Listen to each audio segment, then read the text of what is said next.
ஸ்ரீசக்கர வரதாச்சாரியம் சுத்தசத்வ குருத்தமம் ஸ்ரீநிதிம் ராகவம் வந்தே ஹியபார கருணாகரம். கவசம் கனெக்ட் நேயர்களுக்கு நமஸ்காரம்.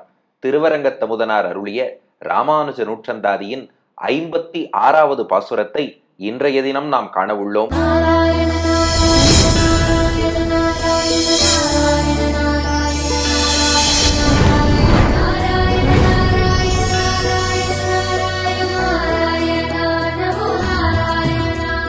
பரசுராம அவதாரத்துக்கும் ராமானுஜருக்கும் என்ன தொடர்பு என்பதை இந்த பாசுரத்திலே திருவரங்கத்தமுதனார் நமக்கு தெரிவிக்கிறார். இந்த பாட்டுக்கு சுவையான பின்னணியும் வியாக்கியானத்திலே பெரியோர்கள் காட்டுகிறார்கள். என்னன்னா, போன பாட்டுல திருவரங்கத்தமுதனார் என்ன குறிப்பிட்டார் என்றால், கொண்டலை மேவி தொழும் குடியாம் எங்கள் கோக்குடியே, யாரெல்லாம் ராமானுஜருக்கு தொண்டர் குடிகளாக இருக்கிறார்களோ அவர்களெல்லாம் எங்களுக்கு தலைமை குடிகளாக இருப்பார்கள், ராமானுஜ தாசர்கள் தான் எங்களுக்கெல்லாம் தலைவர்கள் என்று குறிப்பிட்டார் திருவரங்கத்தமுதனார். உடனே நாமெல்லாம் திருவரங்கத்தமுதனார்ட்ட போய் கேட்டோமா, நேற்று நீங்கள் ஒரு விதமாக இருந்தீர்கள், உலகியல் வாழ்க்கை உண்டியே உடையே என்பது போன்ற ஒரு வாழ்க்கை, கண்டதே காட்சி கொண்டதே கோலம்னு வாழ்ந்தீர்கள். திடீர்னு ராமானுஜர் உங்களை கூரத்தாழ்வான் மூலம் திருத்தி பணி கொண்டார், அதனால் இப்படி மாறி இருக்கிறீர்கள். இது எவ்வளவு நாளைக்குன்னு பார்ப்போம். ஏன்னா இந்த சின்ன பசங்களுக்கெல்லாம் சொல்லுவாங்க, எல்லாமே ஒரு சீசன் தான். கொஞ்ச காலம் பார்த்தா ஒரு குறிப்பிட்ட திரைப்பட நடிகர் அவருடைய திரைப்படத்தை பார்ப்பார்கள், அவரை போல டாட்டூ எல்லாம் அணிந்து கொள்வார்கள். ஒரு வருஷம் ஆச்சா அதுல உள்ள ஆர்வம் போயிடும், அந்த டாட்டூ அழிச்சிருவாங்க, கிரிக்கெட் பார்க்க போறேன்னு போவாங்க. அது ஒரு வருஷமோ 2 வருஷமோ அதில் நன்றாக ஈடுபடுவார்கள். ஒரு 2 வருஷம் ஆகும், அப்புறம் அதை விட்டு விடுவார்கள், வேறொரு விஷயத்தை நாடி செல்வார்கள். இது போலத்தானே இருக்கும். அப்போ ஒரு காலம் வரை உலகியல் விஷயத்தில் மண்டி இருந்தீர்கள். இப்ப கொஞ்ச காலம் ஏதோ ராமானுஜர் ராமானுஜ தாசர் அடியாருக்கு அடியார்னு இருக்கிறீர்கள். இது எவ்வளவு காலம் இருக்குன்னு பார்த்துடுவோமே என்று சொன்னார்களாம். எல்லாம் ஒரு சீசன் சொல்லுவோம் இல்லையா, இந்த சீசன் எவ்வளவு காலம் இருக்குன்னு பார்த்துடுவோமே என்று சொன்னார்களாம். அதுக்கு திருவரங்கத்தமுதனார் பதில் சொல்கிறார், நீங்கள் ஒரு தவறு செய்து விட்டீர்கள். ராமானுஜரிடம் பக்தி செலுத்துவதுங்கிறது உலகியல் விஷயம் போல சீசன் கிடையாது. மத்ததோட பொருத்தி பார்க்க கூடாது. உலகியல் விஷயத்துல ஈடுபட்டோம்னா கொஞ்ச காலம் ஈடுபடுவோம், அதுல திருப்தியும் ஆனந்தமும் அதுக்கப்புறம் கிடைக்காது, அதனால இன்னொன்றை நாடி போவோம். ஆனா ராமானுஜ பக்தி என்பது இதில் உள்ள எதிலுமே சேராது, எல்லாத்துக்கும் அப்பாற்பட்டது. ராமானுஜருக்கு கைங்கரியம் பண்ண பண்ண, ராமானுஜருடைய அடியாருக்கு அடியாராக இருக்க இருக்க இன்னும் இன்னும் ஆனந்தம் பெருகி கொண்டே போவதாலே இனி அடியன் ராமானுஜரை விட்டுட்டு ராமானுஜதாசர்களை விட்டுட்டு வேறு எங்குமே போக மாட்டேன். அதுதான் இந்த பாட்டு உணர்த்தக்கூடிய முக்கியமான கருத்து. அதனால நாம ராமானுஜர்கிட்ட வந்துட்டோம்னா இது ஏதோ கொஞ்ச காலம் சீசன் அர்த்தம் இல்லை. அவரை அனுபவிக்க அனுபவிக்க, அவருக்கு தொண்டு செய்ய அவர் மீது அன்பு செலுத்த செலுத்த இன்னும் ஆனந்தம் கூடிக்கொண்டே போகுமே ஒழிய குறையவே குறையாது. அதனால இது எப்போதும் வளர்பிறை, எப்போதும் இங்குதான் இருக்க போகிறோம், இனி வேறெங்கும் போக போவதில்லை. அதனால உலகியல் விஷயங்கள் எல்லாத்தையும் தனியா ஒரு பக்கம் வச்சிடணும். இது அதெல்லாத்தையும் அப்பாற்பட்டு இருக்கக்கூடிய உயர்ந்த விஷயம். அதை சொல்வது 56வது பாசுரம். பரசுராமரையும் ராமானுஜரையும் ஒப்பிட்டு இதை தெரிவிக்கிறார் திருவரங்கத்தமுதனார். கோகுல மன்னரை மூ எழு கால் ஒரு கூர் மழுவால் போக்கிய தேவனை போற்றும் புனிதன், புவனம் எங்கும் ஆக்கிய கீர்த்தி இராமானுசனை அடைந்த பின் என் வாக்கு உரையாது, என் மனம் நினையாது இனி மற்றொன்றையே. கோக்குல மன்னரை மூவெழுகால் ஒரு கூர்மழுவால் போக்கிய தேவனை போற்றும் புனிதன், புவனமெங்கும் ஆக்கிய கீர்த்தி இராமானுசனை அடைந்த பின் என் வாக்குரையாது, என் மனம் நினையாது இனி மற்றொன்றையே. திருவரங்கத்தமுதனார் தெரிவிக்கிறார். முதல்ல பரசுராமரை பற்றி குறிப்பிடுகிறார்.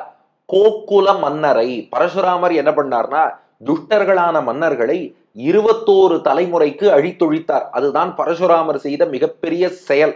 அதாவது வேலியே பயிரை மேய்வது போல தர்மத்தையும் நாட்டையும் பொதுமக்களையும் காக்க வேண்டிய மன்னர்களே அந்த அறநெறி தவறி வாழ்ந்தார்கள். கார்த்தவீரியார்ஜுனன் என்பவன், அவனுடைய மகன்கள், இவர்கள்லாம் மன்னர் குலத்தில் பிறந்தவர்கள். ஆனா பரசுராமருடைய தந்தையான ஜமதக்னியிடம் அபச்சாரப்பட்டார்கள், அந்த ஜமதக்னியையே கொன்றார்கள்.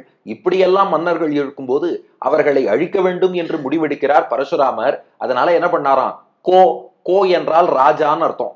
கோகுல அப்படின்னா மன்னர்களுடைய வம்சம்னு அர்த்தம். இது கோகுலம் இல்ல.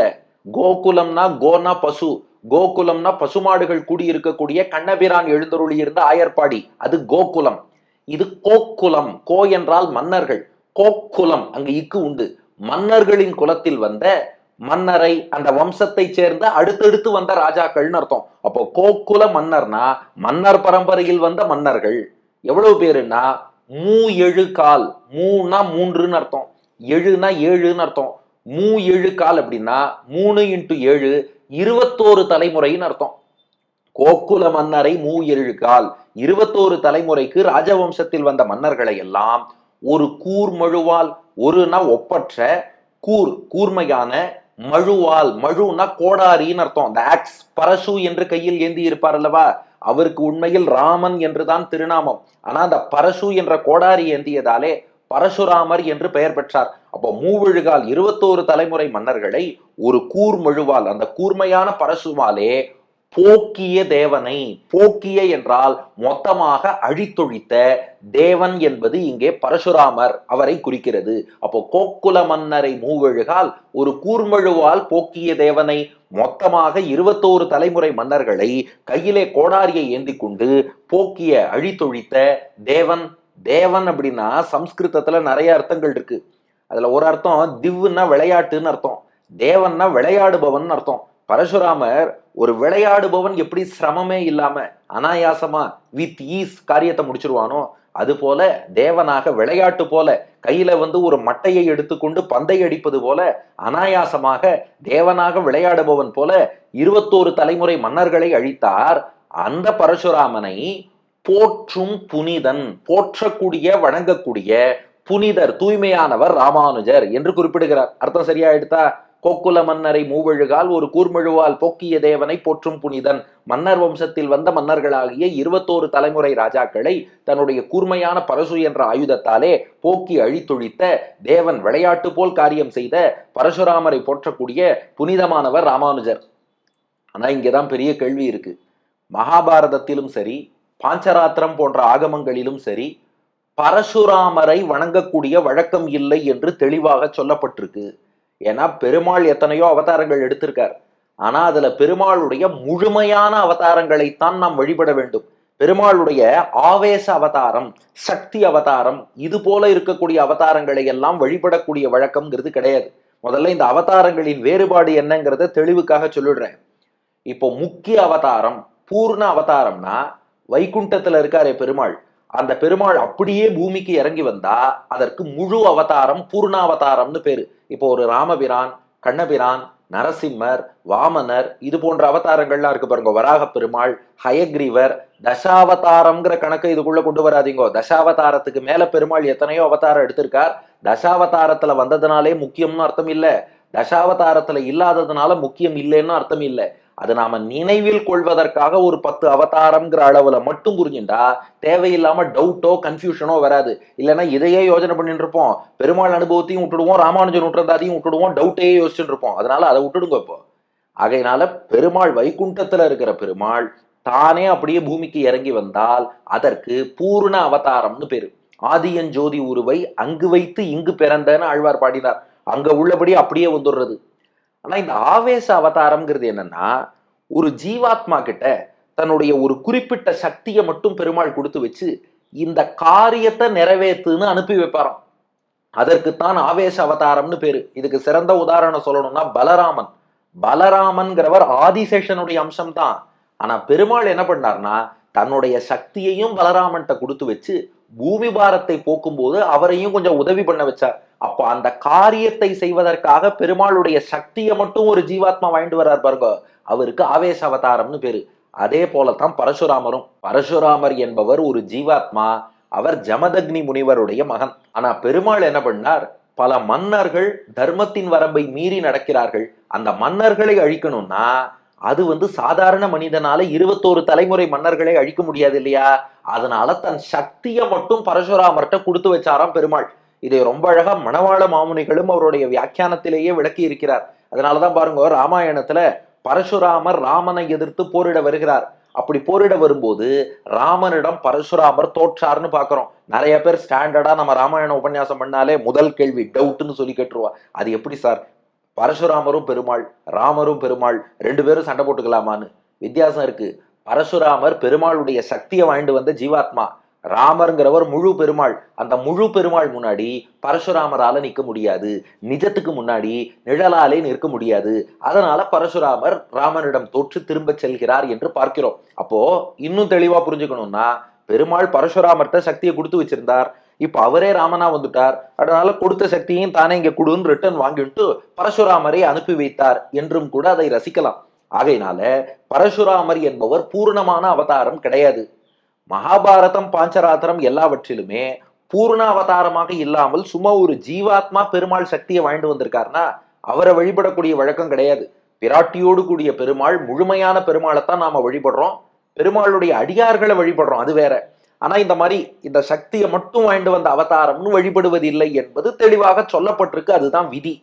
அப்படி இருக்கும்போது ராமானுஜரை பற்றி போக்கிய தேவனை போற்றும் புனிதன்னு பரசுராமரை வணங்குகிறார் என்று சொல்லப்பட்டிருக்கே, இது சரியான கேள்வி வருது. இதற்கு மணவாள மாமுனிகள் அவருடைய ராமானுஜ நூற்றந்தாதி வியாக்கியானத்துல சுவையா விளக்கம் கொடுத்துட்டார்.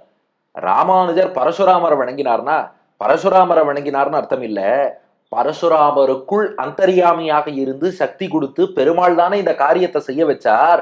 அதனால ராமானுஜர் என்ன பண்ணாராம், ஒரு நன்றி தெரிவிக்கும் விதமாக இந்த உலகத்தில் வேலியே பயிரை மேய்வது போல எத்தனையோ மன்னர்கள் இப்படி தீங்கிழைத்தார்கள், அந்த மன்னர்களை எல்லாம் அழித்து தர்மத்தை நிலைநாட்டணுங்கிறதுக்காக பரசுராமருங்கிற ஒரு ஜீவாத்மாவை தேர்ந்தெடுத்து அவருக்கும் தன் சக்தியை கொடுத்து உள்ளிருந்து அவரை இயக்கி இவ்வளவு பெரிய காரியம் பெருமாள் பண்ணியிருக்காரான்னு பரசுராமருக்குள் அந்தரியாமையாக இருக்கும் பகவானை ராமானுஜர் போற்றினார் என்று நாம் புரிந்து கொள்ள வேண்டும். இது ஒரு தேங்க்ஸ் கிவிங் மாதிரி. அவர் மூலமாக ஒரு நல்லது பெருமாள் உலகுக்கு பண்ணியிருக்காரு இல்லையா, அதனால் அதை போற்றினார். அது போல பரசுராமரை வணங்கலாமா அப்படின்னா, தசாவதாரம்னு வரிசையில இருக்கும்போது அங்கே பரசுராமரையும் சேர்த்து வணங்குறோம். அது ஏன்னா மொத்த பெருமாளோடு சேர்ந்து இருந்துடுறார்.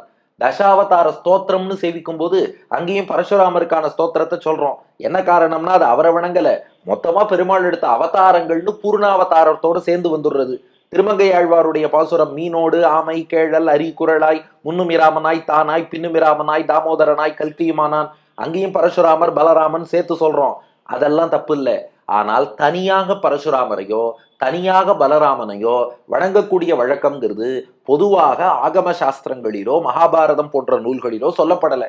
இன்றைக்கும் ராமானுஜ சம்பிரதாயத்தில் இதை கடைபிடித்து வருகிறார்கள். தனியாக பரசுராமரையோ பலராமனையோ வணங்கும் வழக்கம் இல்லை. ஆனா கிருஷ்ணனுக்கு பக்கத்துல பலராமன் இருக்கும்போது தாராளமா வணங்கலாம். இப்போ புரி ஜெகநாதர் கோவிலுக்கு போறோம், கிருஷ்ணன் பக்கத்துல பலராமன் இருக்கார், கண்டிப்பா வணங்கணும். ஏன்னா இந்த விஷயங்கள் கேர்ஃபுல்லா புரிஞ்சுக்கணும். யாராவது ஒருத்தர் அதை மட்டும் கட் பண்ணிவிட்டு எங்கேயா ஃபார்வர்ட் பண்ணி விட்டு, இதோ பாருங்க வெங்கடேஷ் தான் உட்காந்து உபன்யாசம் பண்ணிட்டு இருக்கான், பலராமனை வணங்காதே பரசுராமனை வணங்காதேன்னு சொல்லிட்டான் அப்படின்னு. அப்படி இல்லை. தசாவதாரத்துல சேர்ந்து இருக்கும்போது இவாளை சேவிக்கிறோம். புரி ஜெகநாத்ல கிருஷ்ணன் பக்கத்துல இருக்கும்போது பலராமனை சேவிக்கிறோம். ஆனால் தனியாக பலராமன் என்றோ தனியாக பரசுராமனோ வணங்குற வழக்கம்ங்கிறது கிடையாது. இதைத்தான் இங்க ஒரு அல்டிமேட்டா நாம புரிஞ்சுக்க வேண்டிய ஒரு கராலரின்னு நாம புரிஞ்சுக்கணும். அத்தோடு ராமானுஜர் பரசுராமரை போற்றினார் என்றால் அவருக்குள் இருந்து பெருமாள் செய்த செயலுக்கு ராமானுஜர் நன்றி சொன்னார்னு புரிஞ்சுக்கணும். இத்தனையும் மணவாள மாமுனிகள் வியாக்கியானத்துல காமிச்சிட்டார். ஆனா இதுக்கு மேல ஒரு ரகசியம் இருக்கு. இது எதுக்கு இந்த பாட்டை போட்டு இவ்வளவு காம்ப்ளிகேட் பண்ணணும்? ஏன்னா நேயர்களே பார்ப்பாங்க, பெரியாழ்வார் திருமொழி மாதிரி அழகா கிருஷ்ணன் வந்தான், கிருஷ்ணன் லீலை பண்ணான், தொட்டுல போட்டு ஆட்டணும், அனுபவிச்சுட்டு போயிடலாம். இது எதுக்கு ராமானுஜர் பெருமையை சொல்றேன்னு ஆரம்பிச்சு அதுல பரசுராமரை சொல்லி பரசுராமருக்குள் இருக்கும் பெருமாளை ராமானுஜர் போற்றினார்னு சொல்லி இவ்வளவு சுத்தி வளைக்கணுமானா அதுக்குள்ள ஒரு ரகசியம் இருக்கு. அந்த பரசுராமருக்குள் இருக்கும் பெருமாளை ராமானுஜர் ஏன் போற்றினார்னா, அதே போலத்தான் ராமானுஜருக்குள்ளும் பெருமாள் இருந்து பல காரியம் பண்ணியிருக்கார். பரசுராமருக்குள் இருந்து பெருமாள் எந்த செயல் செய்தாரோ கிட்டத்தட்ட அதே மாதிரி ஒரு செயல் கோகுல மன்னர்னு அங்கே மன்னர்கள் வேத வரம்பை மீறி நடந்தார்கள். அதுபோல ராமானுஜர் காலத்தில் பல மனிதர்கள், பல பிலாசபி சொல்லக்கூடிய சித்தாந்திகள் வேதத்துக்கு முரணாக அர்த்தம் சொன்னார்கள். மூவழுகால்னு அங்கேயும் 21 தலைமுறைனா இங்கேயும் தலைமுறையாக தவறான கருத்துக்களை புகுத்தி கொண்டே வந்தார்கள். ஒரு கூர்மழுவால் பரசுராமர் அந்த கோடாரியாலே அவர்களை வீழ்த்தினார்.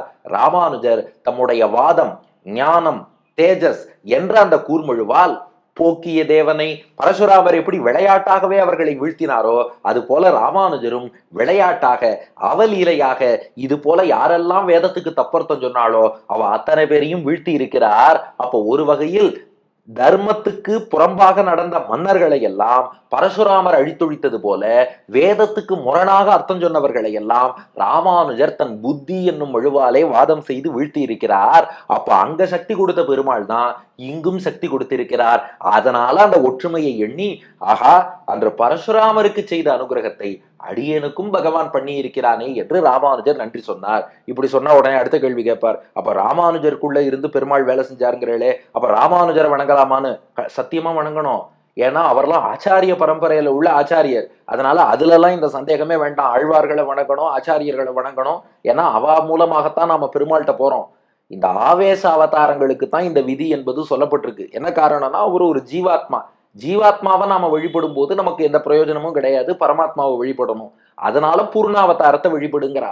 ஆச்சாரியர்களை பொறுத்தவரை நமக்கு பெருமாளை காட்டி கொடுத்ததே ஆச்சாரியன் தான். அதனால ஆச்சாரியனை வழிபடுவதுங்கிறது வேற ஃபார்முலா. அதனால இந்த சந்தேகங்கள் எல்லாம் தயவு செஞ்சு கொஞ்சம் ஒதுக்கி வச்சுட்டு நம்ம நேராக பாசுரத்தை அனுபவிப்போம். கோக்குல மன்னரை, 21 தலைமுறை வந்த மன்னர்களை மூவழுகால் ஒரு கூர்மழுவால் போக்கிய தேவனை, தன் பரசு என்ற மழுவாலை அழித்தொழித்த பரசுராமரை போற்றும் புனிதன், போற்றிய புனிதமானவர் ராமானுஜர். எந்த வகையில் புனிதமானவர் அப்படின்னா, யாரெல்லாம் ராமானுஜர் திருவடிகள்ல வந்து சேர்கிறார்களோ அவளெல்லாம் தன்னை போலவே ஆக்கிடுவாராம். ராமானுஜரிடத்திலே எவ்வளவு தூரம் பக்தி, ஞானம், வைராக்கியம் இது போன்ற நற்பண்புகள்லாம் நிறைந்திருக்கோ, அவர் திருவடியை நோக்கி யார் வராளோ அத்தனை பேருக்கும் தன்னை போலவே பக்தி, ஞானம், வைராக்கியத்தை கொடுப்பாராம். இந்த மனசு வேற யாருக்கு வரும்? ராமானுஜருக்கு தான் வரும். யாரா இருந்தாலும் சொல்றாங்க இல்லையா, பெரிய குருநாதரா இருந்தாலும் தன்னோட சீடனுக்கு எல்லாத்தையும் சொல்லி தர மாட்டார். ஏதாவது ஒரு வித்தியை மட்டும் சொல்லி கொடுக்காம மறைச்சு வைப்பார்னு. ராமானுஜர் அப்படி இல்லை. புனிதன், தூய்மையானவர். தனக்கு என்னென்ன பெருமைகள் உண்டோ தன் திருவடியை வந்தடையும் சீடர்கள் அத்தனை பேருக்கும் அதை கொடுக்கக்கூடிய அளவுக்கு புனிதமானவர். போற்றும் புனிதன், புவனமெங்கும் ஆக்கிய கீர்த்தி ராமானுசனை. புவனமெங்கும்னா பூமி முழுவதும், ஆக்கியனா பெருகி பரவி இருக்கக்கூடியன்னு அர்த்தம், கீர்த்தினா புகழ்னு அர்த்தம். புவனமெங்கும் ஆக்கிய கீர்த்தி ராமானுசனை, உலகமெங்கும் ராமானுஜருடைய புகழ் பரவி இருக்கிறது.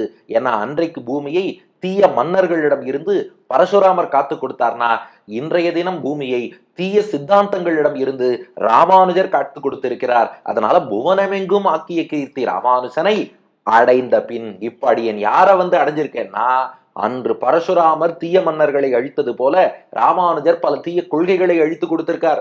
உலகெங்கும் புகழ் பெற்றவரா இருக்கார். புனிதனாக தன்னை போலவே தன் அடியார்களை ஆக்குகிறார். அந்த ராமானுஜனை அடைந்த பின், ராமானுஜரை வந்து சேர்ந்ததற்கு அப்புறம், என் வாக்கு உரையாது, என் மனம் நினையாது, இனி மற்றொன்றையே. ராமானுஜர்கிட்ட வந்ததுக்கு அப்புறம் இனி இதுக்கப்புறம் மற்றொன்றையே, வேறொரு பொருளை, ராமானுஜரை தவிர்ந்த வேறொரு பொருளை என் வாக்கு உரையாது, என் வாக்கு பேசாது, என் மனம் நினையாது, என் மனசு நினைக்காது. எப்போ மிக உயர்ந்த ராமானுஜரை வந்து அடைந்து விட்டேனோ, இந்த உலகியல் விஷயங்களுக்குள்ளேயே சுத்தின்னு இருந்தா, இன்னைக்கு இது இல்லைன்னா அது, அது இல்லைன்னா இன்னொன்னு, அப்படி நாம போவோம். ஆனா உலகியலுக்கே அப்பாற்பட்டவரான ராமானுசனை அடைந்த பின், ராமானுஜர்கிட்ட வந்து சேர்ந்ததுக்கு அப்புறம் என் வாக்கு உரையாது. இனி வாக்கு இன்னொருத்தர பாராட்டி பேசாது, என் மனம் நினையாது, மனசும் இன்னொருத்தர உயர்வா நினைக்காது, தியானிக்காது. இனி மற்றொன்றையே, இனி வேறு எதை நோக்கியும் அடியேன் போக மாட்டேன். அதனால உலகியல்ல ஒரு சீசன்னா இது, இன்னொரு சீசன்னா அதுங்கிற மாதிரி, இப்ப ஐபிஎல் சீசன் வந்தா ஐபிஎல் பார்ப்பார், வேர்ல்டு கப் வந்தா வேர்ல்டு கப் பார்ப்பார். அது போல இது கிடையாது. அதுவும் இந்த மற்றொன்றுங்கிறது உலகியல் விஷயம் மட்டும் இல்லையா, அதுல பெருமாளையும் சேர்த்துக்கோங்கட்டார். இனி மற்றொன்றையேன்னா, ராமானுஜர்கிட்ட வந்ததுக்கு அப்புறம் இனி பெருமாளை நோக்கி கூட என்னுடைய மனம் போகாது. சாந்தோக்கிய உபநிஷத்துல பூம வித்யாங்கிற பகுதி பகவானை பற்றி சொல்கிறது. எத்திர நான்யத் பஷ்யதி நான்யத் ஸ்ருணோதி நான்யத் விஜானாதி ச பூமா. எந்த ஒருவனை காணும் போது உங்கள் கண்கள் மற்றொன்றை காணாதோ, எந்த ஒருவனை பற்றி கேட்கும் போது உங்கள் காது மற்றொன்றை கேட்காதோ, எந்த ஒருவனை பற்றி நினைக்கும் போது உங்கள் மனம் மற்றொன்றை நினையாதோ, அவன்தான் மிக உயர்ந்த பகவான். அப்போ என் அமுதினை கண்ட கண்கள் மற்றொன்றினை காணாவே. பகவானை பார்த்தா கண்ணு இன்னொன்ன பார்க்காது. அடுத்தது, பகவானை பத்தி பேசினா நாக்கு மற்றொன்றை பேசாது. பகவானை பற்றி கேட்டால் காது மற்றொன்றை கேளாது. பகவானை நினைத்தால் மனம் மற்றொன்றை நினையாது. இது உலகியலுக்கும் பகவானுக்கும் ஒப்பிட்டு சொல்றோம். ஆனா ராமானுஜருடைய பெருமையை நோக்கும் போது ராமானுஜரை பற்றி பேசினால் நம்முடைய நாக்கு மற்றொன்றை பெருமாளை கூட பேசாது. ராமானுஜரை நினைக்க ஆரம்பிச்சிட்டோம்னா மனசு பெருமாளை கூட நினைக்காது. அந்த அளவுக்கு ஏற்றம் மிக்கவர் ராமானுஜர். அதுதான் ஆச்சாரியனுக்கே உரித்தான ஏற்றம். அதனால எப்ப ராமானுஜர்கிட்ட வந்துட்டேனோ, சத்ருகுணனை ராமாயணத்தில் சொல்வார்கள், சத்ருகுணோ நித்திய சத்ருகுணஹா. பரதாழ்வான் ராமபக்தனான பரதன்ட்ட ஈடுபட்டான் சத்ருகுணன். பரதன்ட்ட ஈடுபட்டதுக்கு அப்புறம் ராமன்ட்ட கூட ஈடுபடாமல், ராமனை பத்தி கூட பேசாமல், ராமன் திருமேனியை கூட தியானிக்காமல், பரதனையே எண்ணி, பரதனையே பேசி, பரதனையே தியானித்து, பரதனுக்கு அடியவனாக இருந்தான் சத்ருகுணன். அது போல எப்ப ராமானுஜர்ட்ட வந்துட்டோமோ, இனி என் வாக்கு பெருமாளை கூட துதி பண்ணாது, என் மனசு பெருமாளை கூட தியானிக்காது. வாக்கு ராமானுஜரை துதிக்கும், மனம் ராமானுஜரை தியானிக்கும். அதனால இது சீசனல் கிடையாது, இது பர்மனன்ட், இதுதான் நிரந்தரம் என்கிறார் திருவரங்க தமுதனார். அதுதான் இந்த பாசுரம். கோக்குல மன்னரை மூவெழுகால் ஒரு கூர்மெழுவால் போக்கிய தேவனை போற்றும் புனிதன் புவனமெங்கும் ஆக்கிய கீர்த்தி ராமானுசனை அடைந்த பின் என் வாக்கு உரையாது, என் மனம் நினையாது இனி மற்றொன்றையே. 21 தலைமுறை மன்னர்களை தன் மழுவாலை அழித்த பரசுராமருக்குள் இருந்து அவரை ஆண்ட பகவான் இருக்கானே, அந்த பகவானுக்கு நன்றி சொல்லி தன்னை அடைந்தவர்களையும் தன்னை போல் ஆக்கக்கூடிய புனிதர் ராமானுஜர். அவர் புகழ் உலகமெல்லாம் பரவி இருக்கு. அவரை அடைந்த பின் என் வாக்கு மற்றொன்றை பேசாது, மனம் மற்றொன்றை நினையாது, இனி எக்காலமும் அடியேன் ராமானுஜதாசன் என்று குறிப்பிடுகிறார் திருவரங்க தமுதனார். இதற்கு அடியேன் வழங்கும் ஆங்கில வடிவம்: Ramanuja praises the Lord within Parashurama, who destroyed 21 generations of kings with sharp axe. The pure Ramanuja's fame is spread all over the world. Once I have attained this Ramanuja, my speech won't praise another person, my mind won't think of another person என்பது இதற்கான ஆங்கில வடிவம். இனி இதற்கு அடுத்த பாசுரம் மற்றொரு பேரு மதியாதுன்னு தொடங்கி, ராமானுஜர் எப்படி வேறு எதையுமே செல்வம்னு நினைக்காமல் அரங்கனுடைய அடியார்களையே தனக்கு சொத்தாக உறவாக கொண்டார் என்ற ராமானுஜரின் பெருமையை சொல்லக்கூடிய பாசுரம். அதை அடுத்த பகுதியில் காண்போம். திருவரங்க தமுதனார் திருவடிகளே சரணம்.